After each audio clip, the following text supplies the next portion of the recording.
Welcome to exam centre. நாம இந்த ஒரு வீடியோல 10ஆம் வகுப்பு தமிழ் புத்தகத்துல இயல் 4ல கற்கண்டுல இருக்கக்கூடிய இலக்கணம் பொது அப்படிங்கிற இந்த ஒரு பாடத்துல ஒவ்வொரு வரியிலும் இருக்கக்கூடிய ரொம்பவே முக்கியமான ஒன் வேர்ட் கொஸ்டின்ஸை பார்க்க போறோம். அந்த விஷயங்களை பார்க்கறதுக்கு முன்னாடி நீங்க இன்னும் எக்ஸாம் சென்டர் சேனலை சப்ஸ்கிரைப் பண்ணலாம் அப்படின்னு சொன்னா உடனே சப்ஸ்கிரைப் பண்ணிட்டு பக்கத்துல இருக்கக்கூடிய பெல் ஐகானை கிளிக் பண்ணிக்கோங்க. அப்பதான் அடுத்தடுத்து நாங்க போடக்கூடிய எல்லா வீடியோஸும் உங்களுக்கு உடனுக்குடனே வந்து சேரும். இப்போ வந்து பாருங்க, இருதிணை அப்படிங்கறத நம்மளுக்கு கொடுத்துருக்காங்க.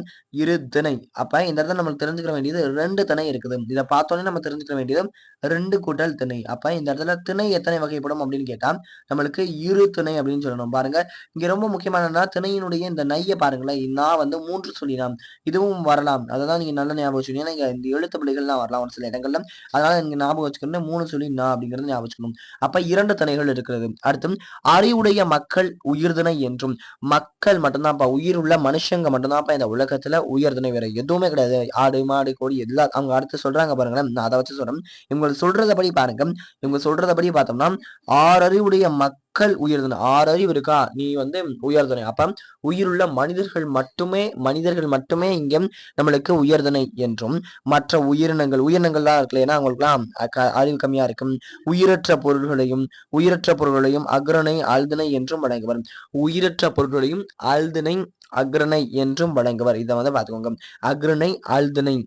அப்ப அக்ரணைங்கிறத அல்திணை அப்படின்னு சொல்லலாம் அப்படிங்கறத தெரிஞ்சுக்கோங்க. அக்ரணைங்கிறத அல்திணைனும் சொல்லலாம். அப்ப அக்ரணை அல்திணைகள்லாம் என்னென்ன வரும் பாருங்க.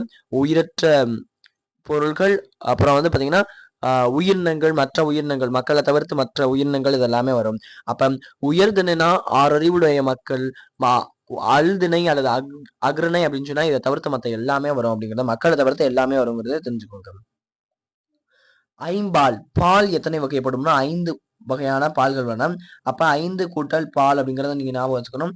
அப்ப பால் எத்தனை வகைப்படும்னா 5 அப்படின்னு சொல்லிட்டு ஞாபகம் வச்சுக்கணும். இதெல்லாம் நல்லா ஞாபகம் வச்சுக்கிறது கடமை. ஏன்னா கொஸ்டின்ல கேட்கலாம் எத்தனை வகைப்படும். சரி, பால் எத்தனை வகைங்கிறத இங்க சொல்லிருக்காங்க பாருங்க. பால் என்பது திணையினுடைய உட்பிரிவு ஆகும். பால்னா என்ன, திணையினுடைய உட்பிரிவு. இரு திணை பார்த்தோம் இல்லையா, அந்த இரு திணைக்குள்ள வரக்கூடியதுதான் இந்த பால். இப்ப பாத்தீங்கன்னா ஆண் பால் பெண் பால் பார்க்க போவோம் இல்லையா, அப்ப அந்த ஆண் பால்னா உயர் திணையில ஒரு வகையில வருமா, அதனால இது திணையினுடைய உட்பிரிவு அப்படின்னு சொல்லி சொல்றாங்க. பால்னா பகுப்பு பிரிவு அப்படின்னு சொல்றாங்க. பால்னா பகுப்பு, அடுத்தப்புறம் பிரிவு அப்படின்னு சொல்லிட்டு சொல்றாங்க. இது 5 வகைப்படும். இந்த பால் 5 வகைப்படும். என்னென்ன பால்? உயர்திணைக்கு வந்து ஆண் பால் பெண் பால் பலர்பால், உயர்திணைக்கு ஆண்பால் பெண்பால் பலர்பால் என 3 பிரிவுகளை உடையதும். அக்ரணைக்கு ஒன்றன் பால் பலவின் பால். அக்ரணைக்கும் ஒன்றன் பால். இப்போ உயிரினங்கள் ஒரு மாடு, ஆடு மாடு அப்படின்னு சொல்றோம்னா அப்ப அதுகள்லாம் வந்து ஒன்றன் பால் பலவின் பால் அப்படிங்கறதுல வரும். அதே மாதிரி ஆண் பால் பெண் பால், அவங்க அப்புறம் வந்து பாத்தீங்கன்னா பலர்பால், இந்த 3மே வந்து பாத்தீங்கன்னா உயர்திணைக்கு வரும். ஒன்றன் பால் பலவின் பால் அப்படிங்கறதெல்லாம் வந்து அக்ரணைக்கு வரும் அப்படிங்கறத பாத்துக்கணும். அல்லது அல்திணை அப்படின்னு சொல்லலாம். என இரு பிரிவுகளை உடையது அப்படிங்கறத நல்லா தெரிஞ்சுக்கோங்க. அடுத்து இந்த பக்கம் கொடுத்துருக்காங்க பாருங்க. உயர்திணைக்குரிய பால் பகுப்புகள் அப்படின்னு சொல்லி கொடுத்துருக்காங்க. வீரன், அண்ணன், மருதன், இது எல்லாமே ஒரு ஆணை குறிக்கக்கூடியது. ஆண், அண்ணன், தம்பி, மத்த எல்லாமே வீரன், மருதன், முருகன், இது எல்லாமே வந்து ஆண் பால். ஏன்னா அவங்க எல்லாமே ஆண்களுடைய பெயரை குறிக்கிறதுனால இது எல்லாமே ஆண் பால். அடுத்து மகள், கண்ணகி, தலைவி. மகள், கண்ணகி, தலைவி அப்படிங்கிறதுனால பெண் பால். மகள், கண்ணகி, தலைவி, இது எல்லாமே வந்து பாத்தீங்கன்னா ஒரு பெண்ணை குறிக்கக்கூடியது. சித்ரா, இந்த மாதிரி ஏதோ ஒரு பெண்ணை குறிக்குது அப்படின்னு சொன்னா அது எல்லாமே நம்மளுக்கு பெண் பால்ல வரக்கூடியது. அடுத்து மக்கள், பெண்கள், ஆண்கள், இது எல்லாமே பலர்பால். இப்ப மக்கள் ஒருத்தரை சொன்னா அது வந்து ஆண் பால், ஒரு ஆணை சொல்றோம் அப்படின்னு சொன்னா அங்க 2-3 பேருக்கு மேல இருக்காங்க அப்படின்னு சொன்னா அவங்கள நம்ம வந்து அவர்கள் அப்படின்னு அந்த மாதிரி சொல்றப்ப அது பலர்பால். இப்ப பெண்களை சொல்றோம், அவங்க வந்து நிறைய பெண்கள் இருக்காங்க, அவங்களுமே அவர்கள் தான் சொல்லுவோம். அப்ப அப்படி பார்க்கல அது வந்து பலர்பால்ல வரும். ஆண்கள்ல நிறைய பேர் வந்து அவர் வந்து நம்ம என்ன சொல்றோம் அப்படின்னு சொன்னா ஆண்கள் மட்டுமே நிறைய பேர் இருந்தாலும் பலர்பால் தான், பெண்கள் மட்டுமே நிறைய பேர் இருந்தாலும் பலர்பால் தான், மக்கள் ஆண்களும் பெண்களும் எல்லோரும் சேர்ந்து இருந்தாலும் அது பலர்பால் தான். ஏனென்றால் 2 மேற்பட்டு வரக்கூடியது எல்லாமே பன்மையில வரும். அதனால இங்க பலர்பால் அப்படிங்கறத நம்ம சொல்றோம். அடுத்து அக்ரணைக்குரிய பால் பகுப்புகள். அக்ரணையில ஒன்றனை குறிப்பது ஒன்றன் பால். ஒரு விஷயத்தை குறைச்சுன்னா நீ ஒன்றன் பால். பாருங்க, யானை, ஒரு யானையை தானே குறிக்குது, அப்ப இது ஒன்றன் பால். புறா, ஒரு புறாவை குறிக்குது, அதனால இது ஒன்றன் பால். மலை, அதனால ஒரே ஒரு மலையை குறிக்குது, அதனால இது வந்து பாத்தீங்கன்னா ஒன்றன் பால். அடுத்து வந்து பாருங்க, அஃறிணையில அதே அஃறிணையில ஒன்றுக்கு மேற்பட்ட பலவற்றை குறிப்பது பலவின் பால் ஆகும். அப்ப பசுக்கள்னா நிறைய பசுக்கள் இருக்கு அப்படின்னு அர்த்தம். அடுத்து மலைகள்னா நிறைய மலைகள் இருக்கு அப்படின்னு அர்த்தம். அடுத்து இங்க பாருங்க, யானைகள், புறாக்கள், இந்த எல்லாமே வரக்கூடியது. இதுல கல் விகுதி சேர்ந்துச்சு அப்படின்னு சொன்னா இது எல்லாமே வந்து பாத்தீங்கன்னா அஃறிணையுடைய பலவற்றை குறிக்கிறதுனால இது எல்லாமே பலவின் பால் அப்படின்னு சொல்லப்படுது. அடுத்து மூவிடம். அப்ப இடம் எத்தனை வகைப்படும்? 3 வகையான இடங்கள் உள்ளன அப்படிங்கிறத தெரிஞ்சுக்கணும். 3 இடம். இதில் ரொம்ப ரொம்ப முக்கியமான விஷயம் 3 இடம்ங்கிறத தெரிஞ்சுக்கோங்க. தன்மை, முன்னிலை, படர்க்கை என இடம் 3 வகைப்படும். என்னென்ன வகை? அது என்ன? தன்மை, முன்னிலை, படர்க்கை. இதுதான் ரொம்ப முக்கியமான விஷயம். இந்த இடம் வந்து தன்மை, முன்னிலை, படர்க்கை அப்படின்னு சொல்லிட்டு 3 விஷயமானது இருக்குது. தன்மை, முன்னிலை, படர்க்கை. இந்த 3 விஷயம் இருக்கு. நல்லா ஞாபகம் வச்சுக்கோங்க. நான் திரும்ப திரும்ப சொல்றதை நான் சொல்லும் போதே உங்களுக்கு நல்லா ஞாபகம் வந்துடணும் அப்படிங்கிறதுக்காக. இடம், பெயர் அல்லது வினை. அடுத்து எடுத்துக்காட்டு பாருங்க, தன்மை, முன்னிலை, படர்க்கை. இதெல்லாமே இருக்கா? சாரி, தன்மை இருக்கு, முன்னிலை இருக்கு, படர்க்கை இருக்கு. இப்ப படர்க்கை இதெல்லாம் ஒரு விஷயமா பார்த்தோம் அப்படின்னு சொன்னா நம்மளுக்கு இங்க என்ன கொடுத்துருக்காங்க? தன்மை பெயர்கள் அப்படின்னு இருக்காங்க. நான், யாம், நாம், யாம். நம்ம இதில் சொல்லக்கூடியது என்ன? இப்ப நான் இருக்கேன்னு வச்சுக்கோங்களேன். நான் என்ன சொல்றது? நான். அப்புறம் என்ன சார்ந்து இருக்கவங்கள நாமல், நாம், நாங்கள், இந்த மாதிரியான விஷயங்கள்லாம் சொல்றது. யான், யாம். யான்னா ஒருமை, யாம்னா பன்மை. நான்னா ஒருமை, நாங்கள்னா பன்மை. இந்த மாதிரி நாங்கள், நாம், அதெல்லாமே பன்மை. அதெல்லாம் நல்லா தெரிஞ்சுக்கணும். ஆனா இங்க கொடுக்கல, அது தேவையில்லை நம்மளுக்கு. ஆனா தெரிஞ்சுக்கோங்க. தன்மை வினைகள் உங்களுக்கு தெரியும்னு நினைக்கிறேன். தன்மை வினைகள்னா என்ன மட்டும் சொல்றேன். இப்ப நான் வந்து வந்தேன், வினைனாலே வர்றது, வருதல், நடத்தல், உரைத்தல், இந்த மாதிரி இருக்கு இல்லையா? இது எல்லாமே வந்து வினைகள்ல வரக்கூடியது. அப்ப நான் வந்து இருக்கேன் அப்படின்னு சொன்னா என்ன வந்து நான் எப்படி சொல்லுவேன் அப்படின்னு சொன்னா வந்தேன், நான் வந்தேன், நான் சென்றேன், நான் எழுதினேன், நான் படித்தேன், அந்த மாதிரி சொல்லுவேன்ல. அப்ப நம்ம சொல்றேன்ல, இது ஒரு வினைய சொல்றேன்ல, அதனால இது வினையாகிற்று. அடுத்து வந்தோம், நாங்கள் செய்தோம், நாங்கள் படித்தோம், நாங்கள் எழுதினோம், அதெல்லாம் வருது இல்லையா? அது எல்லாமே வந்து வினையில வரும். இத வினையுடைய சேர்த்து எங்களை இந்த நாங்கள், நாம், அது வருது இல்லையா? அதெல்லாம் சொல்றப்ப இது அந்த வந்தேன்லயே வந்து தன்மை வந்தாதான் இது சொல்லணும். இத அடுத்து பாருங்க, முன்னிலையில இங்க முன்னிலை பெயர்கள் கொடுத்துருக்காங்க. நீ, நீங்கள், நீவீர், நீர், இதெல்லாமே வந்து பாத்தீங்கன்னா முன்னிலை. நீனா ஒருமை, நீர், நீவீர், நீங்கள், இது எல்லாமே வந்து ஒருமைக்கு மேற்பட்டது, பன்மையில வரும். அடுத்து முன்னிலை வினைகள் பாருங்க. வினைகள்னா நடத்தல், இதெல்லாமே சொன்னேன்ல. அப்படி பார்க்க நடந்தாய், நீ நடந்தாய், நீங்கள் வந்தீர், நீங்கள் சென்றீர்கள் அப்படின்னு சொல்லக்கூடியது. அப்ப இந்த வினை நடக்கிறதுனால முன்னிலை வினையா சொல்றதுனால இது முன்னிலை வினைகள் அப்படிங்கிறத தெரிஞ்சுக்கணும். முன்னிலை பெயர்கள்னா நீ, நீர், நீவீர், நீங்கள் அப்படிங்கிறத தெரிஞ்சுக்கணும். படர்க்கை பெயர்கள்ல அவன், ஒருத்தர் சொல்றது அவன், அங்க இருக்கக்கூடியவர் சொல்றது. இடத்தை சொல்றதுனால அவர். அடுத்து அவன். சாரி, இந்த இடத்துல நான் மேல ஒரு இதுல கன்ஃபியூஷன்ல வேற எதாவது சொல்லிட்டேன். அதாவது ஆண்கள் கூட்டமா, சாரி, அவன்னா ஒருத்தர் சொல்லக்கூடியது.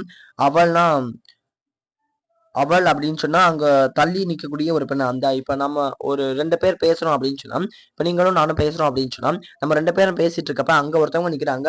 அவங்கள பார்த்து அவள் அப்படின்னு சொல்லக்கூடியது. அவள் இதை செய்தாள், அவன் இதை செய்தான் அப்படி சொல்றது அதெல்லாமே படம் இருக்கு. அவர் இதை செய்தார், அவர் என் ஆசிரியர், அந்த மாதிரி சொன்னோம்னா அவர் வந்து என் ஆசிரியர் அப்படின்னா அவர் வந்து படம் இருக்கு.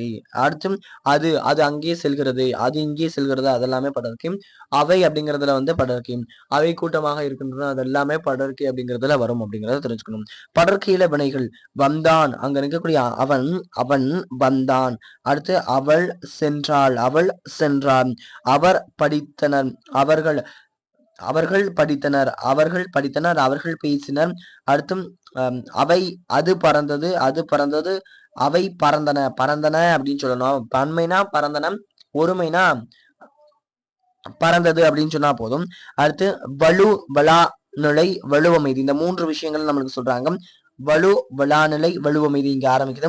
இலக்கண முறையுடன் பிழையின்றி பேசுவதும் எழுதுவதும் வலாநிலை. அதாவது இலக்கண முறைப்படி கட்டுக்கோப்போடு இருக்கக்கூடிய ஒரு இலக்கண முறைப்படி இதுதான் ரூல்ஸ் அப்படின்னு சொன்னா இந்த ரூல்ஸ் படி தப்பே இல்லாம அப்படியே இருக்கணும். இந்த ரூல்ஸ்னா இந்த ரூல்ஸை நீ ஃபாலோ பண்ணியே ஆகணும்ப்பா. பிழையே இல்லாம அப்படியே இந்த ரூல்ஸ்ல என்ன இருக்கோ அதை அப்படியே நீ செய்யணும். அது எல்லாமே நம்மளுக்கு வலாநிலை. அப்ப இலக்கண முறைப்படி பிழையே இருக்காது. ஏன்னா இங்க நீ ரூல்ஸ் ஃபாலோ பண்ற, அப்புறம் எங்க தப்பு இருக்கும்? ரூல்ஸ் ஃபாலோ பண்ணா தப்பு நடக்காது. அதனால இது வலாநிலை அப்படிங்கறத நான் வச்சுக்கணும். இலக்கண முறைப்படினா ரூல்ஸ் படி பிழையின்றி, அதை ஃபாலோ பண்றதுனால தப்பு இல்லாம இருக்குது. பேசுவதும் எழுதுவதும் பலான். ரூல்ஸை ஃபாலோ பண்றதுனால தப்பு இல்லாம இருக்கும், அதனால இது அந்த தப்பு இல்லாம எழுதுறதும் இது பண்றதுன்னா நம்மளுக்கு பலான். அப்ப பாருங்க, இலக்கண முறைப்படி தப்பு இல்லாம பிழை இல்லாம பேசுறதும் எழுதுறதும் வளாநிலை. பிழை இல்லாம பேசுறது வந்து நம்மளுக்கு வளாநிலை. இலக்கண முறையில் பேசுவதும் எழுதுவதும் இலக்கண முறையின்றி பேசுவதும். ஆனா இங்க என்ன ரூல்ஸே இல்லாம பண்றது. அங்க வந்து ரூல்ஸோட தப்பு இல்லாம பண்றதும், ஆனா இங்க ரூல்ஸே இல்லாம பண்றதும். அப்ப இலக்கண முறையே இல்லாம அது கணக்கிலே எடுத்துக்கிற உனக்கு ரூல்ஸ் நீயே வச்சுக்கோப்பா அப்படிங்கிறது. இலக்கண முறையின்றி பேசுவதும் எழுதுவதும் வலுவா எனப்படும் அப்படின்றாங்க. பாருங்களேன், தப்புனா இங்க வந்து தப்பு அப்படின்னா வளாநிலை, தப்புனா நம்மளுக்கு வந்து வலு, தப்பு இல்லைன்னா வளாநிலை. அதாவது ரூல்ஸை ஃபாலோ பண்ணா தப்பு நடக்காது இல்லையா, ரூல்ஸை ஃபாலோ பண்ணலைன்னா தப்பு நடக்கும் இல்லையா, அப்படி வச்சுக்கோங்களேன். தப்புனா வலு, தப்பு இல்லைன்னா நம்மளுக்கு வலா. தப்புனா வலு, தப்பு இல்லைன்னா வலா. நல்லா ஞாபகம் வச்சுக்கோங்க. ஏன்னா இங்க ரூல்ஸை ஃபாலோ பண்ணல அதனால தப்பு நடக்குது, இங்க ரூல்ஸை ஃபாலோ பண்றாங்க அதனால தப்பு இல்லை, பிள்ளை இல்லை. அதனால பாருங்க, தப்புனா வலு, தப்பு இல்லையா வளாநிலை. இங்க தப்ப திருத்துறதுக்கானது வளாநிலை அப்படிங்கிறத பாத்துக்கோங்க. இரு துணையையும் ஐம்பாலும் மூவிடமும் காலமும் வினாவும் விடையும் பல வகை மரபுகளும் ஆகிய 7 தொடர்களையும் இலக்கண பிழைகளுடன் வந்தாம்.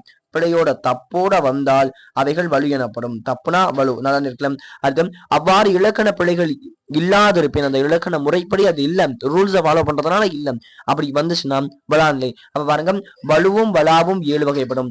வலு வலா ரெண்டுமே 7 வகைப்படும். வலு 7 வகைப்படும், வலா 7 வகைப்படும், ரெண்டுமே 7 வகைப்படும். கீழே கொடுத்துருக்காங்க வலு வளாநிலை. திணை, திணையை வச்சு சொல்றாங்க. செலியன் வந்தது, இது தப்பானது, வந்ததுன்னா வராது, ஒரு ஆண் சொல்லக்கூடியது செலியன் வந்தான் அப்படின்னு சொல்லுவாங்க. அப்ப வந்து சரியானது வந்து வளாநிலைக்கு செலியன் வந்தான் அப்படின்னு சொல்லுவாங்க. அப்ப செலியன் வந்ததுன்னு கொடுத்துருக்காங்க. வலுனா தப்பு இருக்கும், அதனால வந்ததும் வந்தான் அப்படிங்கறதா இங்க சரியானது அப்படிங்கறத சொல்றாங்க. அடுத்த பால், கண்ணகி உண்டான். உண்டான்னா இங்க பாலை சொல்றாங்க. உண்டான்னா ஆண் பாலானா இங்க வந்து என்ன பெண் பாலா நம்மளுக்கு ஆண் பாலா சொல்லிருக்காங்க. கண்ணகி உண்டால் தான் வரணும், உண்டான் அப்படின்னு சொல்லிருக்காங்க. அடுத்து இடம், நீ வந்தேன் அப்படின்னு இருக்கு, வந்தேன் வராது, வந்தாய், நீ வந்தாய் அப்படின்னு தான் வரும். அதனால இது இது வலு, இது வளாநிலை அப்படிங்கிறத பாத்துக்கணும். காலம், நேற்று வருவான். நேற்று வருவான்ல, நேற்றுனா அது எப்பயும் முடிஞ்ச விஷயம், அப்ப நேற்று வந்தான் அப்படின்னு சொல்லிட்டு வரணும். அடுத்தும் வினா, ஒரு விரலை காட்டி சிறியதோ பெரியதோ என்று கேட்டேன். ஒரு விரலை காட்டி சிறுசா பெருசாலாம் கேட்க முடியாது, 2 விரலை காட்டி தான் சிறுசா பெருசா அப்படின்னு சொல்லி கேட்கணும். அப்ப இதுல வந்து வினாவுடைய வலு இருக்கு. வினா இங்க வந்து பாத்தீங்கன்னா ஒரு விரலை காட்டி சிறுசா பெருசாலாம் கேட்க கூடாது, அது தவறானது, அதனால இது வலும். அடுத்து இரு விரல்களை காட்டி சிறுதா பெரிதா அப்படின்னு கேட்கறது வந்து வினால வந்து வளாநிலை அப்படிங்கிறத பார்க்கணும். விடை, கண்ணன் எங்கே இருக்கிறார் அப்படிங்கிற வினாவுக்கு கண்ணாடி பைக்குள் இருக்கிறது அப்படின்னு சொல்லி விடை அளிக்கிறது வந்து விடையினுடைய வலு. கண்ணன் எங்கே இருக்கிறார் அப்படிங்கிற வினாவிற்கு கண்ணன் வீட்டிற்குள் இருக்கிறார் அப்படிங்கிறது விடையளித்தல் வந்து வளாநிலை தான் கரெக்டானது. விடைக்கும் மரபு அப்படிங்கிறத தென்னை மரங்கள் உள்ள பகுதியை தென்னந்தோட்டம் என்று கூறுதும். தென்னை மரங்கள் இருக்கக்கூடிய நிறைய இருக்கக்கூடிய இடத்த தென்னந்தோட்டம் அப்படின்னு சொல்லணும். ஆனா தென்னை மரங்கள் இருக்கக்கூடிய பகுதியில வந்து தென்னை தோட்டம் அப்படின்னு சொல்றது வந்து தவறு, தென்னந்தோப்பு அப்படின்னு தான் சொல்லணும். மரபு அப்படிங்கிறது வந்து வலு அப்படின்னா தவறா இருக்குது, வளாநிலைனா சரியா இருக்குது. அப்ப தென்னந்தோட்டம் அப்படிங்கிறது தவறானது, தென்னந்தோப்புன்னு தான் சொல்லணும். தென்னை மரங்கள் நிறைய இருக்கக்கூடிய இடத்த நம்ம தென்னை தோப்பு அப்படின்னு தான் சொல்லணுமே தவிர தென்னந்தோட்டம்னு சொல்லக்கூடாது. அப்ப தோட்டம் சொன்னா அது வலு, தோப்பு அப்படின்னு சொன்னா அது வளாநிலை. ஏன்னா அதை திருத்திருக்காங்க இலக்கண முறைப்படி. வலு அமைதி, வலு அமைதினா என்ன? சரி, வலு வளாநிலை பார்த்துட்டோம். வலு அமைதினா என்ன? இலக்கண முறைப்படி ரூல்ஸ் படி தப்புடையது அப்படின்னாலும், ரூல்ஸ் படி அது தப்புனாலும் இலக்கண ஆசிரியர்களால் ஏதேனும் ஒரு காரணம் கருதி பிழையன்று என ஏற்றுக்கொள்ளப்படுவது வலுநிலை. பாருங்க, இது எக்ஸாம்பிள் சொல்றேன். இப்போ வந்து பாத்தீங்கன்னா ரூல்ஸ், இப்போ டிராபிக் ரூல்ஸ் இருக்கும், இந்த ரூல்ஸும். ஆனா ரொம்ப முக்கியமான விஷயம் என்னன்னா அது டிராபிக் ரூல்ஸ், அந்த டிராபிக் ரூல்ஸ் தான்ப்பா. ஆனா வந்து ஒருத்தர் வந்து ரொம்ப வேகமா போறாரு, ஒரு ஆம்புலன்ஸ் டிரைவர்னு வச்சுக்கோங்க. அது வந்து ரூல்ஸ் படி தப்புனாலும், ஆனா இலக்கண ஆசிரியர்களா அந்த இடத்துல வந்து நம்ம யாரை எடுத்துக்கிறோம், போலீஸ்னால இது கரெக்டா ரொம்ப ஒரு உயிருக்கான ஆபத்தான ஒரு சூழ்நிலை, அதை காப்பாற்றணும் அப்படிங்கிறதுக்காக அவர் வேகமா போறதும். அந்த மாதிரி அந்த இலக்கண ஆசிரியர்களால், அந்த போலீஸ்னால அங்க இது பண்றதுனால இங்க வந்து இலக்கண ஆசிரியர்களால ஏதேனும் ஒரு காரணம் கருதி அங்க அவர் உயிரை காப்பாற்றணுமா அங்க ஆம்புலன்ஸ்ல, ஆனா இங்க நம்மளுக்கு என்ன பண்றாங்க, ஏதோ ஒரு காரணத்தை கருதி அதுக்காக இது பிழை இல்லப்பா அப்படின்னு இது தப்பு இல்லப்பா அப்படின்னு ஏத்துக்கிறதும் வலுவமைதி ஆகும். அதாவது இப்போ ஒரு டிராபிக் ரூல்ஸ் இருக்கும். அந்த டிராபிக் ரூல்ஸை ஒரு ஆம்புலன்ஸ் டிரைவர் மீறிட்டு வேகமா போறாரு அவர் உயிரை காப்பாற்றணுங்கிறதுக்காக. ஆனா அந்த இடத்துல வந்து நம்மளுக்கு போலீஸ் வந்து என்ன சொல்றாங்க அப்படின்னு சொன்னா, இது தப்புதான்ப்பா. ஆனா ஏதோ ஒரு காரணம் அந்த போலீஸ்னால ஏதோ ஒரு காரணம் அந்த இடத்துல அந்த உயிரை காப்பாற்றணும் அப்படிங்கிற அந்த ஒரு காரணத்திற்காக இதை வந்து நாங்க அனுமதிக்கிறோம் அப்படின்னு சொல்றாரு இல்லையா? அதுதான் வலுவமைதி. இலக்கண முறைப்படி ரூல்ஸ் படி தப்புனாலும் இலக்கண ஆசிரியர்களால இது ஒரு ஏதோ ஒரு காரணத்தினால இது சரியா இருக்கும் அப்படின்னு சொல்றாங்க அப்படின்னு சொன்னா அது வலுவமைதி அப்படின்னு சொல்லப்படுது. அப்ப அதுல திணை வலுவமைதி முதல்ல இருக்கக்கூடிய திணை வலுவமைதி. என் அம்மை என் என் அம்மை வந்தாள் என்று மாற்றை பார்த்து கூறுவது திணை வலுவமை. மாடு அப்படிங்கறத வந்து வந்தாள் அப்படின்லாம் சொல்லமா, வந்தது என் அம்மை வந்தது அப்படின்லாம் சொல்ல மாட்டாங்க, மாடு வந்தது அப்படின்னு தான் சொல்லுவாங்க. ஆனா இங்க என் அம்மை வந்தாள் அப்படிங்கிறாங்க. ஒரு பசுவை பார்த்து ஒரு மாட்டை பார்த்தோம் என் அம்மை வந்தாள் அப்படிங்கிறாங்க இல்லையா? அதனால இது திணை வலுவமைதியா இருக்குது. ஆனா இது ஏற்றுக்கொள்ளக்கூடியதுதான் தவறானது இல்ல. இங்கு உவப்பின் காரணமாக அக்ரிணை உயர்திணையாக கொள்ளப்படுகிறது. என்னதன் காரணமாக? உவப்பின் காரணமாக அக்ரிணை ஆக வந்தால் அப்படிங்கிற அக்ரிணை உயர்திணையாக கொள்ளப்படுகிறது. உயர்திணையாக கொண்டிருக்காங்களே அதான் இங்க சொல்றாங்க. உவப்பின் காரணமாக அக்ரிணை அல்திணை உயர்திணையாக கொள்ளப்பட்டது. அடுத்து பால் வலுவமைதி. வாடா ராசா ரொம்ப ஈஸியானது. வாடா ராசா வாடா கண்ணு என்றும் தன் மகனை பார்த்து தாய் அழைப்பதும். வாடா ராசா வாடா கண்ணே அப்படின்னு சொல்லிட்டு தன் மகனை பார்த்து தாய் அழைக்கிறது. அப்ப இப்போ வந்து அம்மா சொல்லுவாங்கல்ல வாடா ராசா வாடா கண்ணே அப்படின்னு சொல்லிட்டு மகளை பார்த்து அவங்க என்ன சொல்றாங்க? மகனா சொல்றாங்க. வாடா ராசாங்கிறது ஒரு பையனை சொல்லக்கூடியது, வாடா கண்ணேங்கிறது ஒரு பையனை சொல்லக்கூடியது. ஆனா இவங்க ஒரு பெண்ணுக்கு சொல்றாங்க. ஆனாலும் இது இலக்கண ஆசிரியர்களால் ஏற்றுக்கொள்ளப்பட்டது. எனவே இது பால் வலுவமைதி. இது வந்து ஏற்றுக்கொள்ளப்படுத்தினால் இது பால் வலுவமைதி. இடவலுவமைதி பாருங்களேன். எனது மாறன் என்பான் தன்னை பற்றி பிறரிடம் கூறப்ப நான் வந்து என்னை பத்தி மத்தவங்கிட்ட சொல்றப்ப இந்த மாறன் ஒரு நாளும் பொய் கூற மாட்டான், நான் ஒரு நாளும் பொய் சொல்ல மாட்டேன் அப்படிங்கிறத இந்த மாறன்ங்கிறதுல முன்னாடி இருக்கவர் சொல்ற மாதிரி சொல்றேன்ல, இந்த மாறன் ஒரு நாளும் பொய் கூற மாட்டான் அப்படின்னு தன்மையினை படற்கை இடத்தில் கூறுவது, தன்மையை படற்கை இடத்துல கூறுவது இடவலுவமைதி ஆகும். இதுதான் சொல்றாங்க. என்ன வந்து முன்னாடி இருக்கவர் மாதிரி இந்த அதாவது அங்க படற்கை இருக்கிற மாதிரி இந்த மாறன் ஒரு நாளும் பொய் கூற மாட்டான் அப்படின்னு சொல்றேன் இல்லையா? என்ன நானே. ஆனா அதுதான் அதனால இது வந்து என்னவாயிருக்குன்னா இடவலுவமைதி அப்படிங்கிற பாக்குறாங்க. 4வது பாருங்க. குடியரசுத் தலைவர் நாளை தமிழகம் வருகிறார். நாளை வருவார் அப்படின்னு தானே சொல்லணும். ஆனா வருகிறார்னு சொல்லிருக்காங்களே அதான் பாருங்களேன். இத்தொடர் குடியரசுத் தலைவர் நாளை வருகிறார் என அமைதல் வேண்டும். அவ்வாறு அமையவில்லை என்றாலும் நம் பிழையாக கருதுவது. ஏனெனில் அவர் வருகையின் உறுதித்தன்மையை நோக்கி அவர் உறுதியா வருவார். ஏன்னா ஒரு சில தலைவர்களுடைய இதெல்லாம் முக்கியமாயிருச்சுன்னா அது கண்டிப்பா அவர் வருவாரு. அந்த மாதிரி அந்த உறுதித்தன்மை காரணமாக அது அந்த உறுதித்தன்மையின் காரணமாக இது கால வலுவமைதியாக ஏற்றுக்கொள்ளப்படுகிறது. அதாவது குடியரசுத் தலைவர் நாளைக்கு கண்டிப்பா வராது. அதனால குடியரசுத் தலைவர் நாளைக்கு வருகிறார். நாளைக்கு வர்றாரு அதுதானே முக்கியம். வருவார் அப்படிங்கிறது தான் முக்கியம். ஆனா நான் வருகிறார் அப்படிங்கிறோமா அந்த இது வந்து நாளைக்கு அவர் வரது நிச்சயம் வந்துருவாரு. அதனால இது வந்து கால வலுவமைதி. மரபு வலுவமைதி. கத்தும் குயிலோசை சற்றே வந்து காதல் பட வேணும் பாரதியார். இதை கொடுத்துட்டு யார் ஆசிரியர்னு கேட்பாங்க. கத்தும் குயிலோசை சற்றே வந்து காற்றில் பட வேண்டும் பாரதியார் வந்து பட வேணும் அப்படிங்கிறது பாரதியார் சொல்றாரு. மரபு வழிமுறை தான் கொடுத்துருக்காங்க. ஆனா வந்து பாத்தீங்கன்னா இந்த வரிகளை கொடுத்துட்டு யார் எழுதுனா அப்படின்னு கேட்பாங்க. அடுத்து குயில் கூவும் என்பதே மரபு. ஆனா இவங்க கத்தும் குயிலோசை கத்தாது குயில் கத்தாது. குயில் கத்தும் என்பது மரபு. குயில் கத்தும் என்பது மரபு வலு ஆகும். இங்கு கவிதையில் இடம்பெற்றிருப்பதால் இது மரபு வலுவமைதியாக ஏற்றப்படுகிறது. இது கவிதையில் இடம்பெற்றிருக்கிறதுனால இந்த மரபு வலுவமைதியா நம்ம ஏற்றுக்கொள்கிறோம். கத்தாது குயில் வந்து கூவதான் செய்யுமே தவிர ஒருபோதும் கத்தாது. அததான் வந்து இங்க எப்படியா சொல்றாங்க? கவிதையில் இடம்பெற்றிருப்பதால் இதனை மரபு வலுவமைதியாக நாம் ஏற்றுக்கொள்கிறோம். இங்க ரொம்ப முக்கியமான விஷயம் என்ன? இங்க 5 வலுவமைதி இருக்கிறது. நம்ம வளாநிலை இது ரெண்டுமே 7ன்னு பார்த்தோம். இங்க வந்து நம்மளுக்கு கொடுத்துருக்கக்கூடிய வலுவமைதி அப்படிங்கிறது வந்து பாத்தீங்கன்னா நம்மளுக்கு மொத்தம் 5 இருக்குங்கிறது தெரிஞ்சுக்கணும். கற்பவை கற்ற பின் கீழ்காணும் தொடர்புகளில் வலுவமைதிகளை வகைகளை கை கொண்டு எழுதுக அப்படின்னு சொல்லியிருக்காங்க. அமைச்சர்கள் நாளை விழாவிற்கு வருகிறார். அமைச்சர் நாளை விழாவிற்கு வருகிறாருங்கிறது உறுதித்தன்மை வந்திருக்கு. அப்ப இதுவும் கால வலுவமைதி. காலம் மட்டும் போடுற வலுவமைதி பார்த்துக்கோங்க. இந்த கண்ணன் ஒன்றை செய்தான் என்றால் அதை அனைவரும் ஏற்பர். அதாவது என்ன நானே படற்கையா சொல்றது. அதனால இது இட வலுவமைதி அப்படிங்கிறத தெரிஞ்சுக்கோங்க. இட வலுவமைதி. அடுத்தும் சிறிய வயதில் இந்த மரத்தில் தான் ஊஞ்சில் கட்டி விளையாடுவோம்ங்கிறது எதிர்காலமா இருக்கக்கூடிய விளையாடுவோம். ஆனா அது முடிஞ்ச விஷயம். இறந்த காலத்தை விளையாடுவோம் அப்படின்னு சொல்லி எதிர்காலத்தை சொல்றதுனால இதுக்கும் கால வலுவமைதி தான் வரும். அடுத்து செல்வன் இளவயலன் இளவேளன் இந்த சிறு வயதில் விளையாட்டு துறையில் சாதனை புரிந்திருக்கிறார் புரிந்திருக்கிறார் அப்படிங்கிற இளவயதுனா இப்பதான், ஆனா அவங்க முன்னாடியே இருந்த காலம் மாதிரியே சொல்றாங்க. அதனால இது காலம் வலுவ மீதி அப்படிங்கிறத தெரிஞ்சுக்கணும். அப்ப அமைச்சர் நாளை வருகிறாருங்கிறது கால வலுவ மீதியும், இந்த கண்ணன் ஒன்றை செய்தான் என்றால் அதை அனைவரும் ஏற்பவர் அப்படிங்கிறது இட வலுவ மீதியும், சிறிய வயதில் மரத்தில் ஊஞ்சல் கட்டி விளையாடுவோம் அப்படிங்கிறது கால வலுவ மீதியும், செல்வன் இளவேளன் இந்த சிலுவையிலே விளையாட்டு துறையில் சாதனை புரிந்திருக்கிறார் அப்படிங்கிறது கால வலுவ மீதி. இரண்டும் அடைப்புக்குறிப்புக்குள் உள்ளவாறு மாற்றுக அப்படின்னு இருக்காங்க. தந்தை மகனே நாளை உன்னுடைய தோழன் அழகனை அழைத்து வா என்று சொன்னார். ஆண்பால் பெயர்களை பெண்பாலாக மாற்றி தொடரை எழுதுக. அப்ப தாய் மகளே நாளை உன்னுடைய தோழி அழகியை அழைத்து வா என்று சொன்னாள் அப்படின்னு சொல்லணும் மாத்தணும். ரொம்ப முக்கியமான விஷயம், இங்க தந்தைய தாயா மாத்தணும், மகனேங்கிறத மகளே அப்படின்னு மாத்தணும், தோழனை தோழியா மாத்தணும், அழகனை அழகியா மாத்தணும், சொன்னார் அப்படிங்கிறத சொன்னால்னு மாத்தணும். அப்ப தாய் மகளை நாளை உன்னுடைய தோழி அழகியை அழைத்து வா என்று சொன்னாள் அப்படின்னு சொல்லிட்டு மாத்தணும். அதான் ஆண்பால் வேறுகள் எல்லா விஷயங்களையும் மாத்தணும். அதனால நல்லா பார்த்துக்கோங்க. தாய் மகளே நாளை உன்னுடைய தோழி அழகியை அழைத்து வா என்று சொன்னாள். அதுதான்.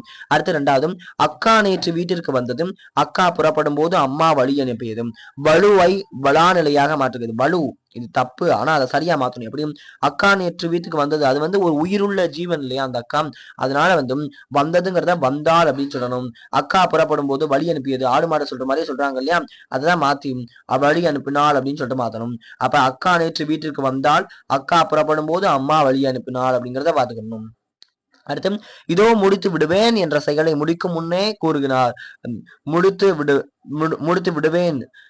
விடுவேன் அப்படின்னு சொல்லிட்டு ஒரு செயலை முடிக்கிறதுக்கு முன்னாடியே கூறுறாரு. வளாநிலையை வலுவமைதியாக மாற்றுக அப்படின்னு சொல்லுங்க. அதாவது முடித்து விடுவேன் அப்படின்னா முடித்து விட்டேன் அப்படின்னு சொன்னா அது தப்பு. அந்த மாதிரி மாத்துங்க. ஒரு செயலை முடிக்கிறதுக்கு முன்னாடியே முடித்து விடுவேன் அப்படின்னு சொல்றாரு, அது சரியான விஷயம், அது கரெக்டான விஷயம் தான். முடித்து விடுவேன் முடிச்சிருவேன் அப்படின்னு சொல்லிட்டு சொல்றது கரெக்டான விஷயம் தான். ஆனா நம்ம என்ன சொல்றாங்க, இதை வலுவா மாத்து, தப்பான விஷயமா மாத்து, தப்பா மாத்து அப்படின்றாங்க.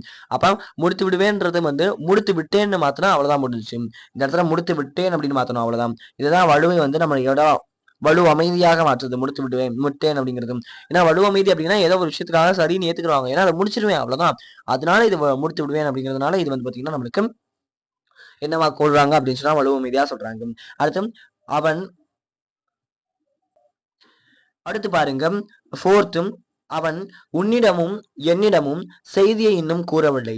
படற்கையை முன்னிலையை தன்மையாக, தன்மையே படற்கையாக. அப்ப அவன்னா என்னது, அவன்னா நம்ம என்ன சொல்லுவோம் அப்படின்னு சொன்னா படற்கை. நம்மளுக்கு படற்கை எப்படி மாத்த சொல்லிருக்காங்க, படற்கைய முன்னிலையாக நீ அப்படின்னு மாத்தணும், அவனை நீன்னு மாத்தணும். உன்னிடம் அப்படின்னா முன்னிலைய தன்மையா, என்னிடமும் அப்படின்னு மாத்தணும். என்னிடம் அப்படிங்கிறது தன்மைய படற்கையா, அவனிடமும் அப்படின்னு மாத்தணும். செய்தியை இன்னும் கூறவில்லை, அவ்வளவுதான். நீ என்னிடமும் அவனிடமும் செய்தியை இன்னும் கூறவில்லை அப்படின்னு மாத்தணும். இதுதான் படற்கையை முன்னிலையை இப்ப தன்மையாக, தன்மையை படற்கையாக மாற்றுறது. அடுத்து வந்து பாத்தீங்கன்னா பயிற்சி கொடுத்துருக்காங்க. இப்போ வந்து பாத்தீங்கன்னா இந்த ஒரு பாடத்துல ஒவ்வொரு வரியிலும் இருக்கக்கூடிய ரொம்பவே முக்கியமான 1 மார்க் கொஸ்டின்ஸ் பார்த்தோம். இந்த ஒரு வீடியோ உங்களுக்கு யூஸ்ஃபுல்லா இருந்துச்சா என்ன அப்படிங்கறது கமெண்ட் சொல்லுங்க. அடுத்த ஒரு வீடியோல அடுத்த ஒரு பாடத்துல ஒவ்வொரு வரியிலும் இருக்கக்கூடிய ரொம்பவே முக்கியமான 1 மார்க் கொஸ்டின்ஸோட பார்க்கலாம். And thank you.